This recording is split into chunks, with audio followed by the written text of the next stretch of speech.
Good morning students. आपकी वार्षिक परीक्षा समाप्त हो चुकी, परीक्षा फल भी आपको मिल चुका है और आप अब नए सत्र की शुरुआत में लग चुके होंगे। तो नए सत्र की बहुत बहुत शुभकामनाओं के साथ आज मैं आपके लिए लेकर आई हूँ कुछ बेसिक क्लास।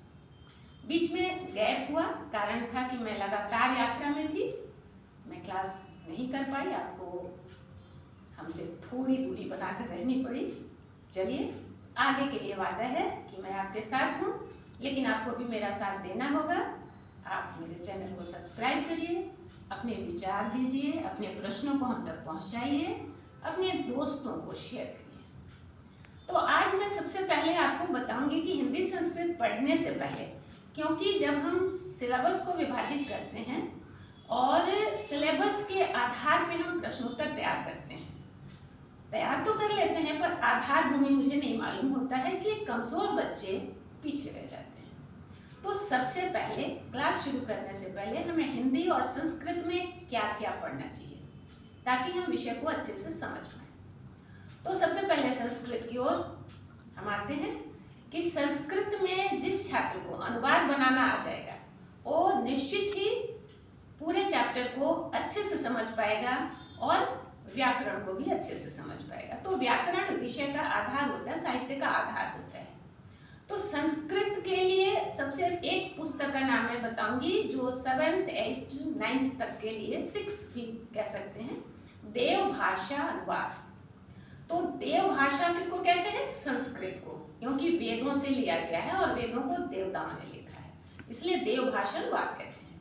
तो उसमें संस्कृत अनुवाद बनाने की बहुत सारी विधियां हैं।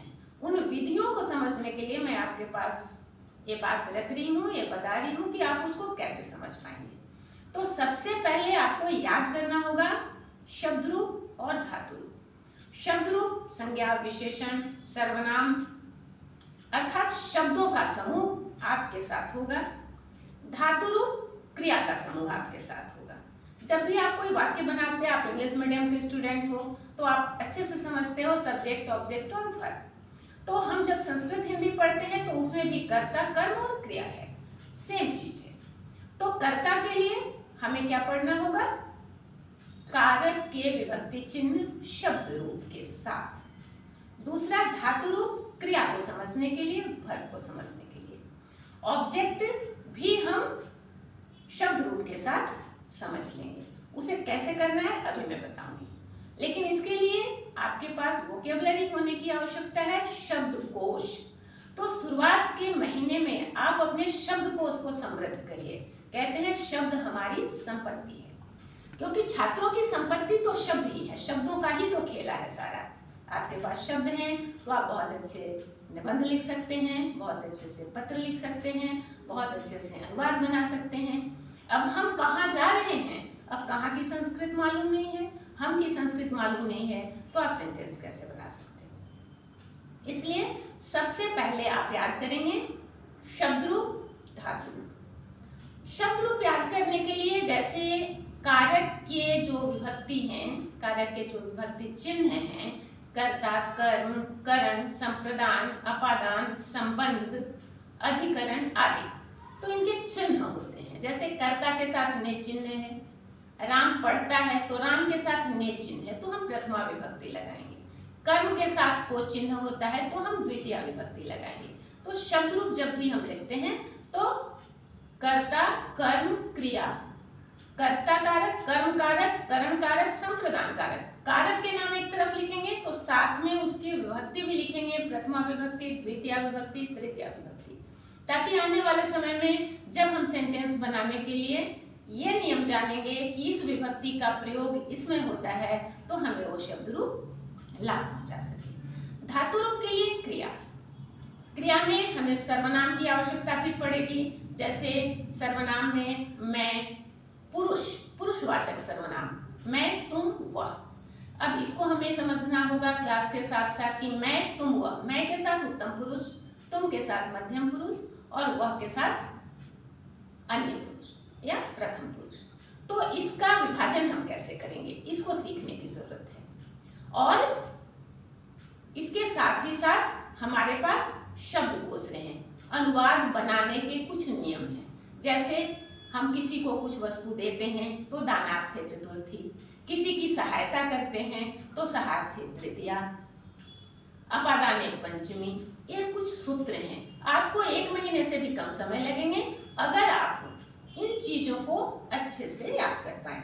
तो याद रहे, शब्द रूप, धातु रूप, शब्दकोश। धातु रूप में पुरुष, प्रथम पुरुष, मध्यम पुरुष, उत्तम पुरुष किसे कहते हैं? इसके 3 वचन, एक वचन, द्विवचन, बहुवचन। हिंदी में हम एक वचन बहुवचन का प्रयोग करते हैं। यहाँ पर संस्कृत में हमें तीनों वचनों में अनुवाद बनाना पड़ता है। जैसे अहम पठामी, मैं पढ़ता हूँ, तो द्विवचन में क्या हुआ? हम दोनों पढ़ते हैं, तो अहम आवाम वयम, तो आवाम पठाम, पठाव। क्यों? आमी आव आम।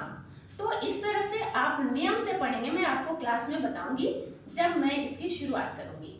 अभी आपको याद करने की जरूरत है। जब आपको याद रहेगा तब मैं जब क्लास आपका करूंगी, जब आपको मैं अनुवाद सिखाऊंगी, तो आप निश्चित रूप से उसे अच्छे से समझ पाएंगे। तो याद रखिए, शब्द रूप याद करना है, धातु रूप याद करना है, शब्दकोश, प्रश्नवाचक शब्द जैसे किम शब्द रूप आप याद करें, स्त्रीलिंग पुल्लिंग। और जो भी प्रश्नवाचक शब्द हैं, अगर आपके पास प्रश्न नहीं है तो आप उत्तर कैसे दे सकते हैं चैप्टर के बाद? जैसा मैंने महसूस किया है पढ़ाते वक्त कि बच्चे उत्तर जानते हैं पर प्रश्न ही नहीं पता है कि किम का अर्थ क्या होता है, कि मध्यम का अर्थ क्या होता है, कि दृश्य का अर्थ क्या होता है, तो उत्तर नहीं बना पाते। तो ऐसे प्रश्नवाचक शब्दों को कलेक्ट करिए, उसे याद करिए। आपका बाल मस्तिष्क है, आपकी स्मरण शक्ति हम लोगों से तीव्र है, इसलिए आलस्य ना करें और आगे बढ़िए। हिंदी के लिए मैं कल की कक्षा में आपको बताऊंगी कि हिंदी के लिए बेसिक चीजें क्या हैं। बेसिक अगर आपके पास है तो बड़े से बड़े ग्रंथ भी आपके लिए सहज हो जाएंगे। तो एक बार फिर से आज शुरुआत है, एक बार फिर से आपको ढेर सारी शुभकामनाएं। कल से हम लोगों की क्लास शुरू हो जाएंगी और मैं एक बार फिर से कहूँ आपको कि आप चैनल को सब्सक्राइब अवश्य करें, दोस्तों तक शेयर करें। अब फिर मिलते हैं, तब तक के लिए विदा।